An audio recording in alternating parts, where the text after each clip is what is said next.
Olá, boa noite, sou Marcos Mourem. Hoje estou aqui meio que substituindo de improviso o pastor Valdemar aqui no nosso estudo bíblico das quartas-feiras, e eu sou o coordenador de evangelismo da nossa congregação Cristo Redentor em Copacabana. Eu estou dando boa noite, mas como vocês viram, eu estou aqui no meu ambiente escolar, e ainda é claro, né, que hoje a gente está fazendo o estudo de forma pré-gravada.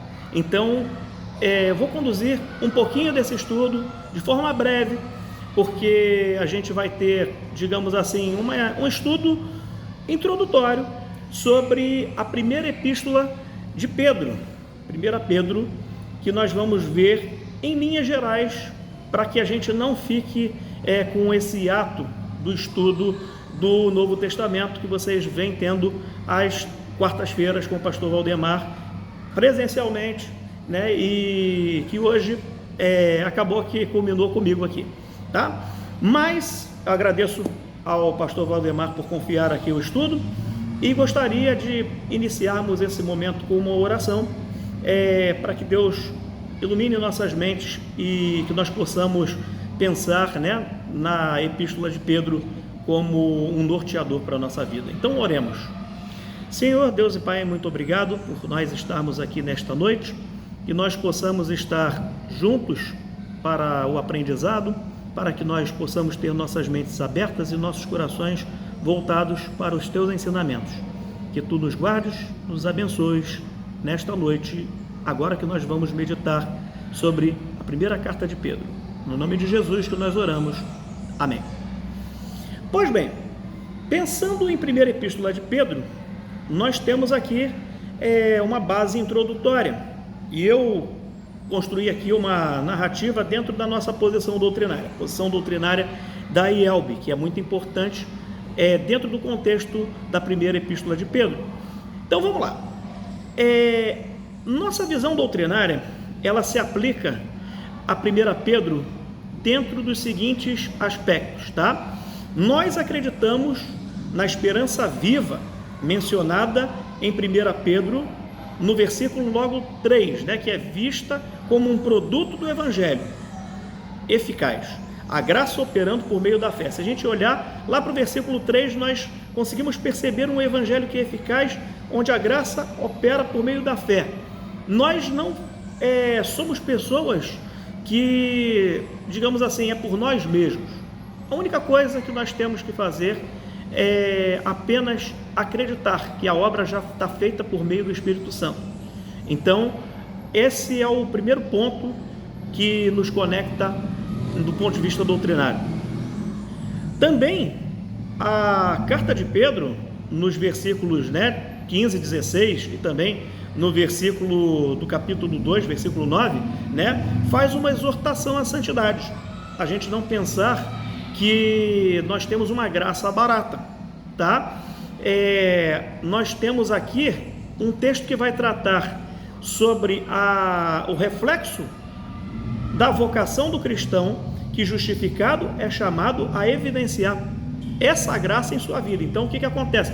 Não é a questão de eu acreditar pura e simplesmente, eu traduzir isso em atos, né? Eu colocar isso, essas coisas que são evidenciadas no texto, trazer para a minha vida, para o meu contexto pessoal, onde quer que eu esteja, meu trabalho, as pessoas que me cercam, né? Não apenas ler por ler e ter a graça barata, né?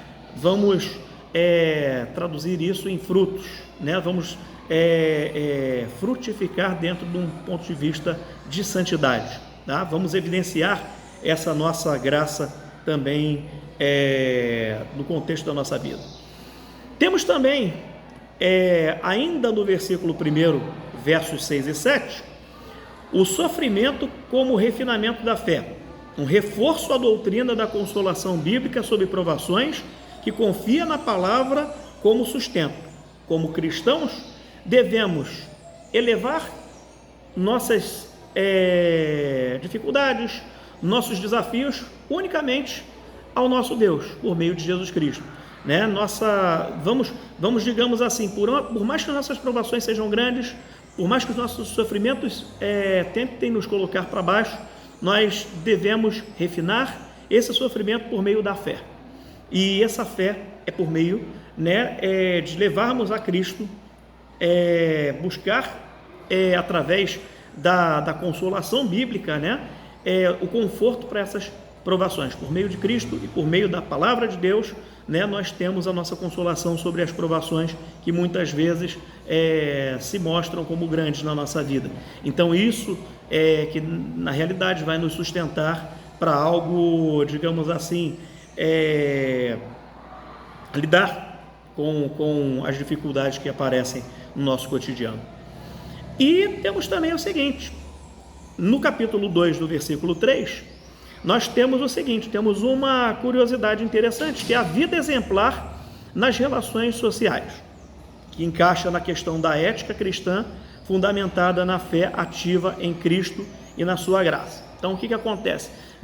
Dar exemplo nos ajuda muito, nesse processo onde a palavra de Deus é uma coisa que pode vir a fazer a diferença, e de fato faz diferença em nossas vidas. Então, nós vamos procurar, dentro das nossas relações sociais, buscar uma ética cristã, fazer as coisas dentro da ética cristã, e fundamentar a nossa ética cristã na fé ativa nesse Cristo, que, digamos assim, nos ajuda por meio da sua graça, é um caminho de salvação através da graça que nós não merecemos.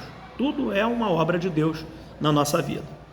Pois bem, assim a leitura da IELB de 1 Pedro, ela enfatiza que graça recebida, que gera santidade e perseverança mesmo em meio ao sofrimento, sempre é sustentada por palavras e sacramentos. Então, o que acontece? A gente tem que pensar sempre na questão da palavra como nosso alicerce, porque através da palavra nós temos como ouvir essa palavra e fortalecer a nossa fé, e somos sustentados também pela Santa Ceia. Somos sustentados também lá atrás no nosso batismo. Então, a base da IELB, se a gente for olhar para 1 Pedro, nós temos essa ênfase. E, mais do que nunca, a carta de 1 Pedro, ela é, digamos assim, uma epístola que mostra uma síntese do Evangelho. Se a gente for olhar, tudo dentro do Evangelho, está contido do Evangelho. Nós temos uma síntese do Evangelho dentro da carta de Pedro, dessa carta de Pedro, 1 Pedro. Então vamos lá. Para a gente dar sequência, eu tenho o panorama histórico e teológico de 1 Pedro. O autor, logicamente, ele se identifica como Pedro, o apóstolo de Jesus Cristo. Está logo no primeiro versículo da carta de Pedro.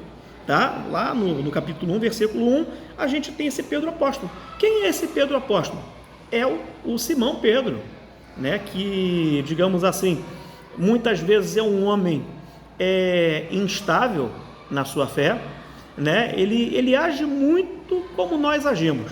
O curioso é isso, ele é um apóstolo que age de forma impulsiva, ele age de maneira muitas vezes sem pensar, mas o que acontece? É um homem quebrantado diante do próprio Deus. Então isso é muito interessante, quem é esse autor, Por mais que ele seja uma pessoa impulsiva, por mais que ele seja uma pessoa diferente, nada que nos parece um homem nada santo, um homem comum.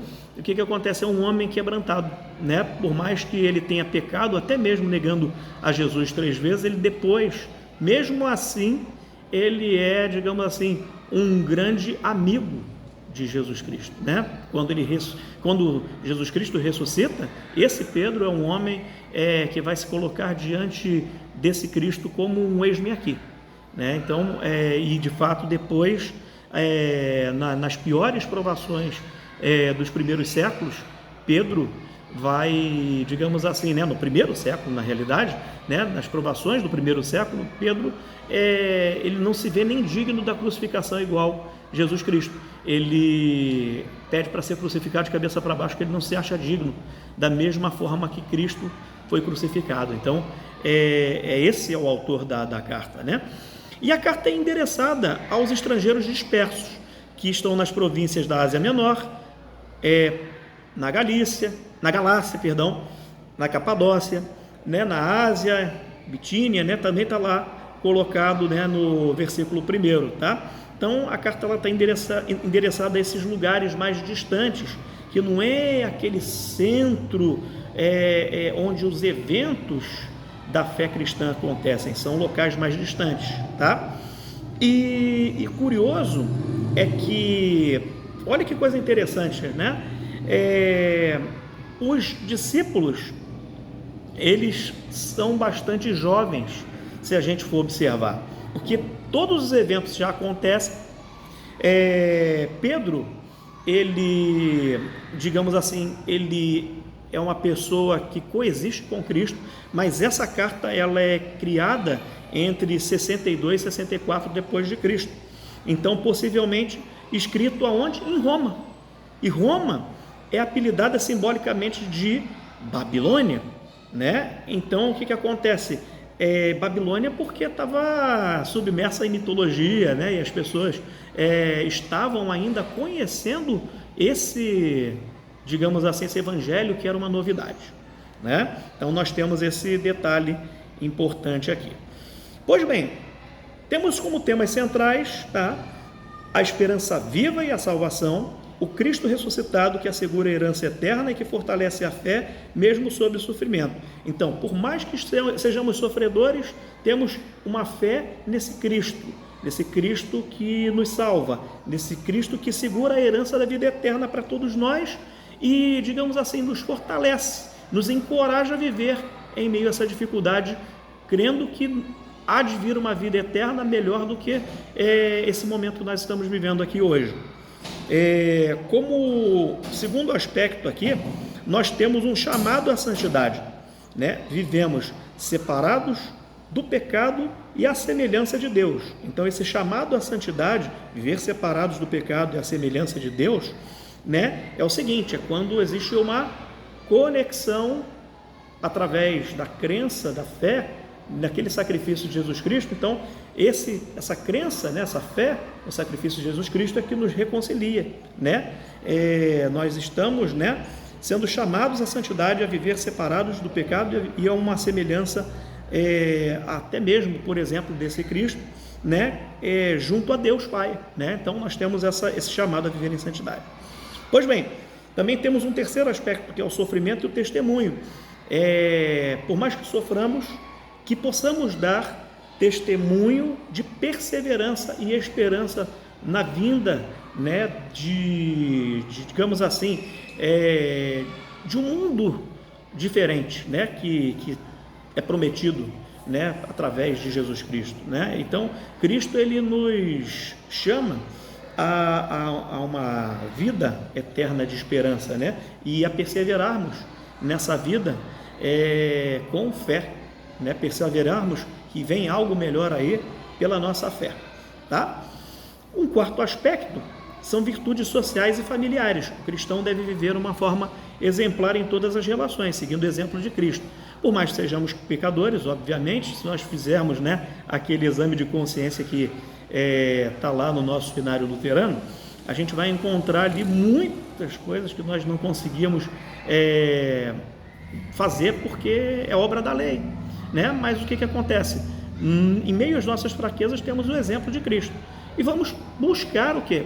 Viver esse exemplo de Cristo nas nossas relações, seguindo, né, o exemplo do próprio Cristo que veio e foi incorrupto, foi o verdadeiro homem, né, que viveu em santidade, né? Por mais que nós não tenhamos essa santidade, que vivamos essa santidade não do ponto de vista de sermos perfeitos, mas olharmos para Cristo como, digamos assim, o homem perfeito capaz de nos justificar diante do pecado, porque nós não conseguimos, por mais que tentemos, nós não vamos conseguir.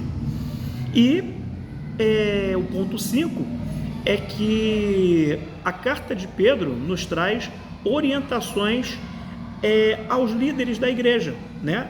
Ele traz orientações aos pastores, né? Conselhos aos líderes da igreja para exercerem seu ministério com humildade e cuidado, né? Serem pessoas retas, né, aos olhos de Deus, né? Buscarem, digamos assim, o testemunho de Jesus Cristo, que os ensinamentos da igreja não se desviem, coisas que são colocadas para as lideranças, né? Então também temos isso na carta de Pedro a ser compreendido e observado. Tá? Então, esses 5 pontos são muito interessantes dentro dos temas centrais da carta, da primeira epístola de Pedro, e depois vocês podem dar uma olhada com mais calma. Já aqui para o final, tá, nós temos curiosidades e comentários de Lutero sobre a primeira carta de Pedro. São só 4 pontos que eu vou elencar para vocês. Tá? O Lutero exaltava 1 Pedro como um modelo de excelência, né, sendo o verdadeiro e puro evangelho, colocando essa carta entre os livros mais significativos que manifestam Cristo e o Evangelho. Então, é aquilo que eu falei, né? Não é um Evangelho, mas é uma carta, digamos assim, que tem um resumo da mensagem do Evangelho, né? Então, a gente tem aqui o próprio Lutero fazendo uma inferência interessante a respeito dessa carta, tá? Segundo ponto é a preocupação pastoral e ética. Em sermões sobre 1 Pedro 2, dos versículos 11 ao 20, o Lutero ele enfatiza que o texto mostra o cristão como um cidadão dual, pertencente ao reino de Cristo e vivendo entre o mundo, mas com uma vida santa e testemunho ativo. Então, somos convidados a, digamos assim, a experimentar um pedacinho do céu já na terra, como uma forma, digamos assim, de esperança vindoura. Né? Quando a gente se pauta pela vida de Jesus Cristo, a gente está se colocando já como experiência, como experimentar, né? Como pessoas que experimentam desse momento, estamos experienciando na realidade, né? Um pouquinho daquilo que a vida eterna quer nos trazer já na terra, né? Pautados logicamente por Cristo Jesus. Né? Lógico que se nós não olharmos para a vida de Cristo, que digamos assim foi uma vida perfeita e reta aos olhos de Deus, né? Nós nunca vamos ser santos, né? Nós nunca vamos ter essa ética, né? Nós vamos ter o que? Sempre essa busca como condução dos nossos passos, tá? Passos diários que sejam possíveis na nossa caminhada de fé cristã. Né? Então, digamos assim, né? Que nós não sejamos produtos de uma graça barata, mas que nós possamos vivenciar os frutos da graça na nossa vida, né? Que nós possamos nos espelhar em Cristo, não nos espelhar naquela lei que acusa, mas tenhamos certeza de que nós temos esse Jesus Cristo, que é o Filho de Deus, que nos ajuda a, digamos assim, quando cairmos, levantarmos para a santidade, termos olhos futuros para o mundo vindouro, né? Não porque cumprimos a lei ou, digamos assim, temos mais coisas boas, né, da lei e menos coisas ruins. Não, nós somos justificados por Jesus Cristo, né? Olhemos para isso, né, para esse testemunho, para essa vida que a gente pode ter quase, digamos assim, perfeita, porque nós temos um Jesus Cristo que foi perfeito, né, como espelho, né? Temos uma vida não perfeita, porque vivemos num mundo cheio de tribulações e que nós vamos pecar por palavras, ações e pensamentos, mas podemos, digamos assim, em Cristo, né, pensarmos que essas coisas, que o pecado já não é o nosso principal ponto, mas, digamos assim, somos convidados, né, a uma novidade de vida em Cristo. Então vamos lá, já passamos aqui, até falei bastante, até fui bem redundante, e vamos lá para o terceiro ponto. À luz da ressurreição e mediação de Cristo, em seus comentários de Lutero, né, de 1 Pedro, capítulo 1, de 17 a 23, o Lutero ele ressaltou que o sacrifício de Cristo, sangue como cordeiro sem mácula, é a base para a nossa confiança, justificando fé e nova vida. Então o que acontece? Se não tem esse sacrifício de Jesus Cristo por nós, na cruz do Calvário, vã é a nossa fé. Nós temos que crer que esse é o evento máximo onde nós somos justificados pelo corpo e pelo sangue de Cristo naquela cruz. Esse é o sacrifício perfeito aos olhos de Deus, que ao terceiro dia Cristo ressuscita, e ali na ressurreição nós temos um evento que é, digamos assim, o grande milagre, né? Aquele homem que se doou pela humanidade para que hoje eu e você na certeza de que nós somos salvos pela fé nesse sacrifício, né, sejamos justificados e tenhamos certeza de uma vida eterna, né, longe também de uma vida pecaminosa por queremos pecar, mas pecamos por circunstâncias, mas este Cristo é o Cristo que renova nossas forças, nos justifica e gera confiança para que vislumbremos uma vida eterna plena, né? Então é isso que é importante também nesse texto.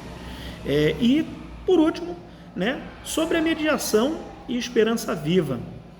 Em outros escritos, né, o Lutero ele argumenta que a fé é a verdadeira,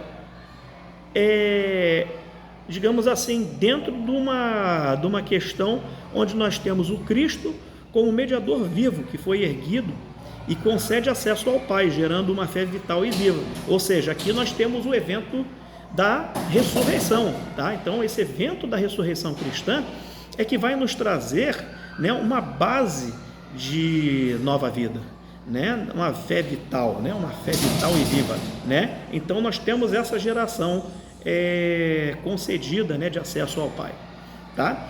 Que possamos, portanto, meditarmos com relação a essa esperança do Deus vivo habitando, né, que habitou entre nós e hoje em dia está no céu, e que nós possamos meditar sobre esta fé nos nossos dias atuais e que nós não percamos o foco, né? Por mais que nós nos desviemos para um lado, nos desviemos para o outro, pequemos, sejamos pecadores, que a carta de Pedro, essa primeira carta de Pedro, nos encoraja a viver uma vida de santidade, de não queremos ser, digamos assim, prazerosos no pecado, mas sejamos pecadores circunstanciais. Tenhamos, acima de tudo, um Cristo que é maior que o pecado na nossa mente e corações. Ok, pessoal? Portanto, eu encerro o estudo aqui, dou graças a Deus e resumo esse estudo basicamente num quadrinho, tá? Vamos pensar aqui na primeira epístola de Pedro dentro do seguinte aspecto, tá? Temos o primeiro ponto, né? Onde nós temos o autor, que é Pedro, né? Onde a carta é escrita entre os anos 62 e 64 depois de Cristo, né? E a cidade, né, que ele vai escrever essa carta é em Roma, tá? Quem são os destinatários? Os cristãos estrangeiros da Ásia Menor, ou seja, pessoas que ainda não tinham tido uma experiência tão de perto, né, tão proximal assim, dos eventos ocorridos lá dentro de Jerusalém, de Israel como um todo, né? Então são pessoas que estão sendo alcançadas depois dos eventos que ocorreram com Cristo, né, lá na sua terra natal.